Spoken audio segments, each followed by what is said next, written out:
Listo, chicos, como dice Ariana, buenos días, mundo, gente bella. Hoy día vamos a presentar a una persona muy especial que nos va a acompañar en el estudio de la lección de esta mañana.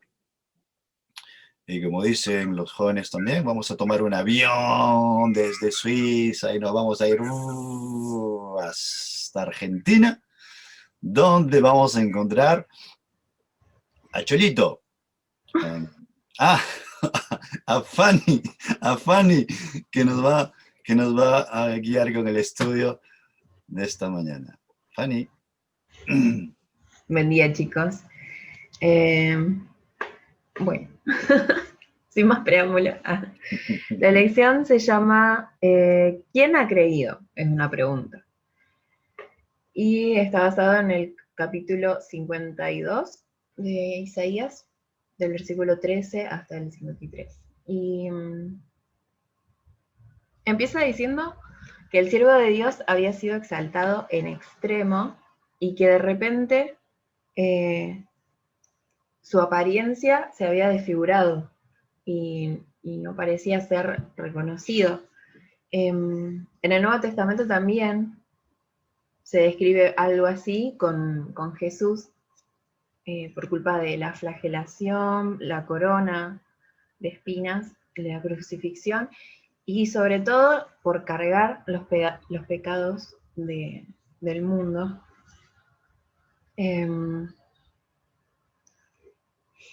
Y también hay otro ejemplo que es el de Job, que él pasó de una riqueza a estar sentado en medio de las cenizas, eh, que raspaba su dolor de las llagas con un tiesto, y dice que ni siquiera sus amigos lo reconocían. Entonces nos hace un par de preguntas que dice, ¿por qué sufre Job? ¿Por qué debe sufrir el Mesías de Dios? Ninguno de los dos lo merece, ambos son inocentes. ¿Por qué entonces el sufrimiento? Entonces yo le hago esta pregunta a ustedes.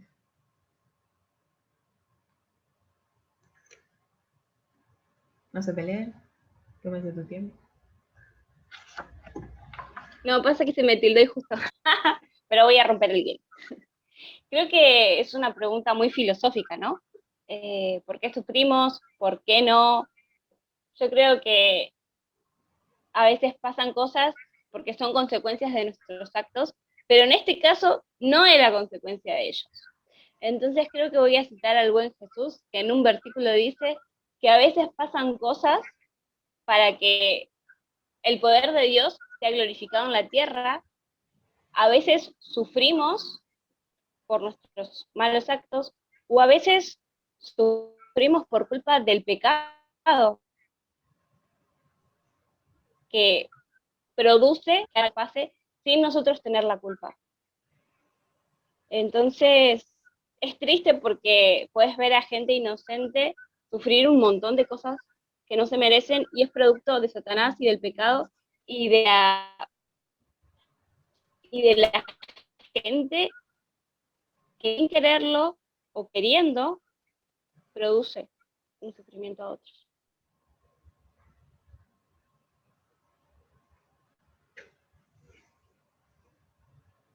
¿Alguien más?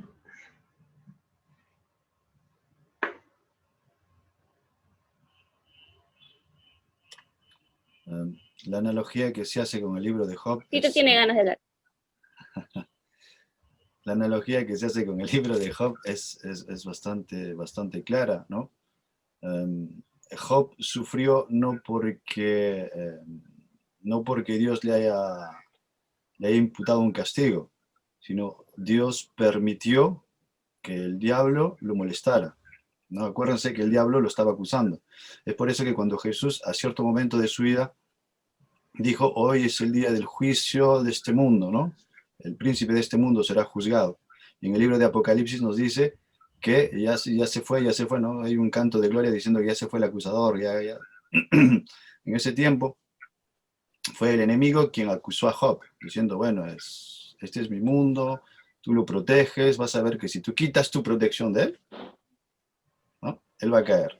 Y de la misma manera va a suceder con Jesús, y de la misma manera va a suceder con el pueblo al final de los tiempos. Acuérdense que el libro de Isaías nos proyecta en 3 tiempos, ¿no? En el tiempo donde están viviendo, en el tiempo de Jesús, y nos lleva al tiempo en que estamos viviendo nosotros. Cuando se le dice cuando el acusador acusa a Job, Dios permitió esas cosas. ¿Por qué? Para que su nombre fuese glorificado en el testimonio de Job. Dios permitió que el diablo atacara, acosara a Jesús. ¿Para qué? Para que el carácter de Dios sea manifestado en él. En un futuro, el enemigo sí va a acusar, va a atacar al pueblo de Dios. ¿Para qué? Para que el carácter de Dios también sea manifestado en su pueblo.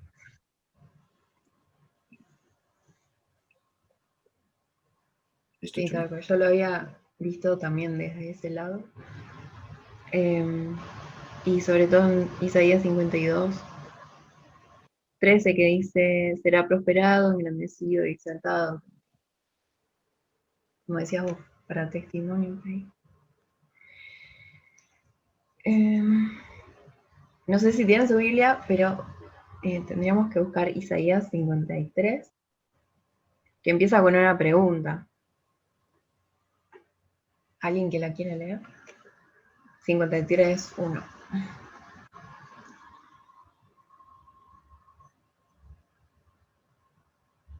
¿53.1? Isaías Sí. 53:1. Yo lo tengo. Sí. Ya. ¿Quién ha creído a nuestro anuncio? ¿Y sobre quién se ha manifestado el brazo de Jehová? ¿Hasta dónde? Eso no va, ¿cierto? Sí, el 1. Son esas dos preguntas. Dice, estas preguntas enfatizan el desafío de creer lo increíble. Y nos advierten que nos sentemos por el resto de la historia. Dice, pero las preguntas también implican una apelación. En este contexto, el paralelismo entre las dos preguntas implica que el brazo y el poder del Salvador del Señor se revela a quienes creen en el relato. Y pregunta, ¿quieres experimentar el poder del Salvador de Dios? Entonces cree en el relato. Y también nos pide que lea Isaías 53:6, si otro lo quiere leer.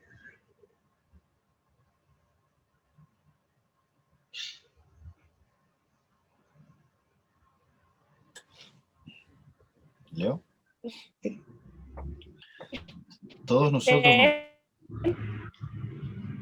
Todos nos descargamos por su camino, pero el Señor cargó sobre él el pecado de todos nosotros.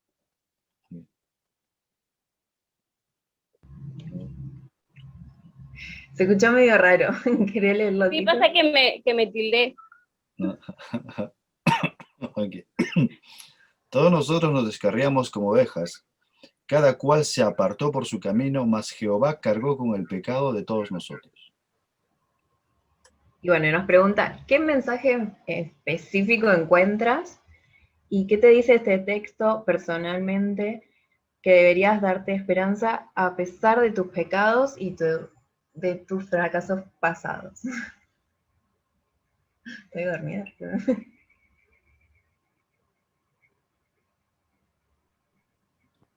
Creo que ahí dice que todos se descarriaron como ovejas. No dice que hubo uno bueno o uno que no se descarrió. Que cada uno se descarrió, pero que él vino por cada una de esas personas que se descarriaron. Entonces creo que es importante el hecho de que a pesar de que nos fuimos y seguimos nuestro camino, como dice Carlis, nos fuimos al mundo mundial, él aún así hubiese venido por una sola persona que se hubiese ido al mundo mundial. Entonces creo que es una promesa súper linda, que ya se cumplió. ¿Alguien más? Sí, aparte, nosotros somos salvos a través de Jesús. Yo cuando hablaba con mi nene, con Luciano, le decía, cuando él se asombra de que hay gente buena, entonces le hacía ver de que la salvación viene a través del sacrificio que hizo Jesús por nosotros. Entonces el mérito es de Jesús, no es nuestro. Lo otro es consecuencia de una relación que nosotros tenemos con Dios. Y a veces lo que no se logra entender, conversando con mi hermano ayer, era una de las cosas que él no lograba entender. Entonces, justamente lo que dice, era lo que le decía a él, le digo, la persona que realmente tiene el corazón abierto y es sincero y se humilla ante el estudio de la Biblia y ante lo que Dios le quiere decir, de esa manera solamente va a poder percibir y va a poder recibir lo que Dios quiere hablarle. Así que, y a través de él, o sea, nosotros solamente tenemos que elegir, decidir, porque también hablamos del libre albedrío, que Dios no te va a forzar, que nosotros tenemos que elegir. Y bueno, y elegir de esta manera y adoptar estos versículos para nuestra vida, sabiendo, como dijiste vos, que uno cree porque tuvo una vivencia o porque tiene una relación con Dios, obviamente que siempre es más fácil. Así que ahí vemos de que Dios está al control y tiene poder, y bueno, y nos quedamos seguros de la salvación porque no viene a través nuestro, sino viene a través de Jesús, que nunca pecó y bueno, nos dejó un gran ejemplo. Bien.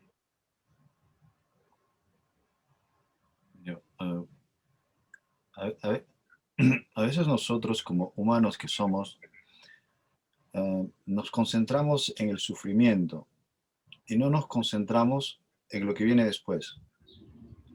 Me doy el ejemplo de Job, ¿no? que la elección, como dijo Fanny, hace la analogía con Job, ¿no?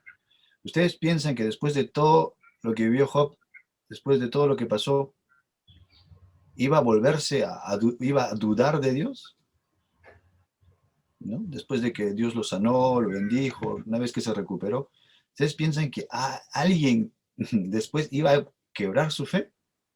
No. Toda esa experiencia que vivió, ¿no? Lo que hizo fue fortificar su fe.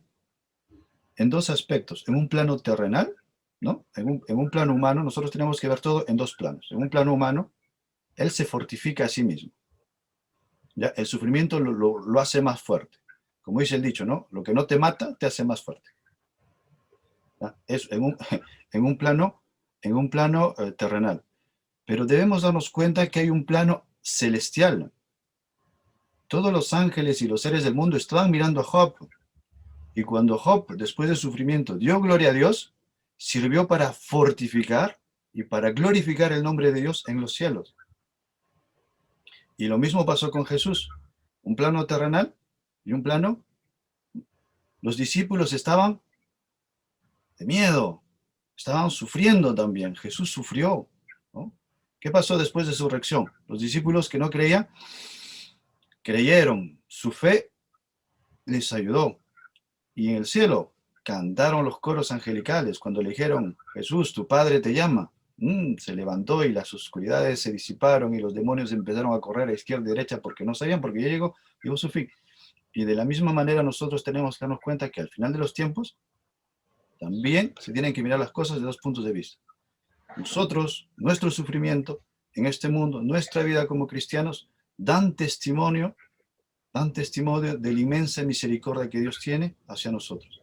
Y en el cielo, todos los seres nos están mirando, están diciendo, es que verdaderamente habrá un pueblo al final de los tiempos que darán testimonio del carácter de Dios. Esa es la pregunta que se hace. Y el sufrimiento nos ayuda a hacer eso, a formar el carácter. Después del sufrimiento hay muchas más cosas.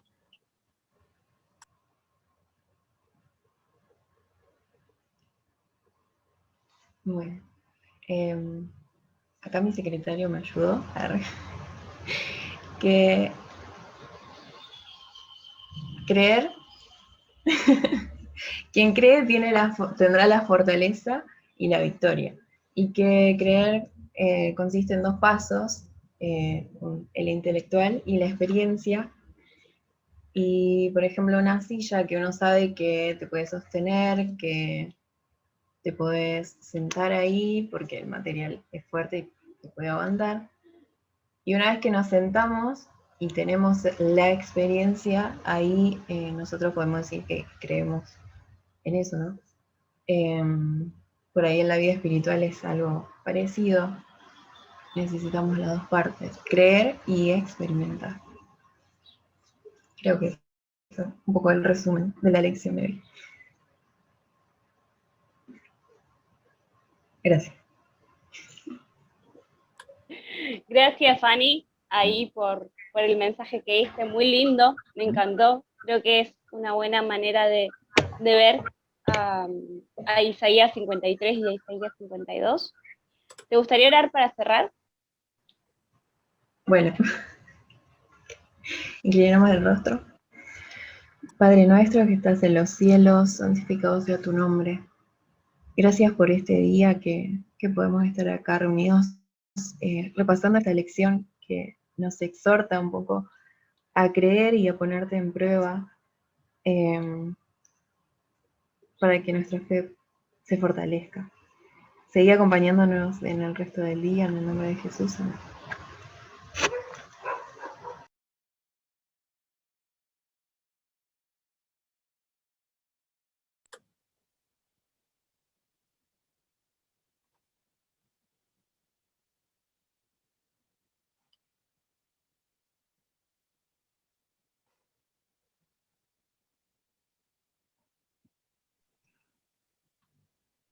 Se me tildó, entonces no sé en qué momento terminó la oración, pero Jesucito lo sabe.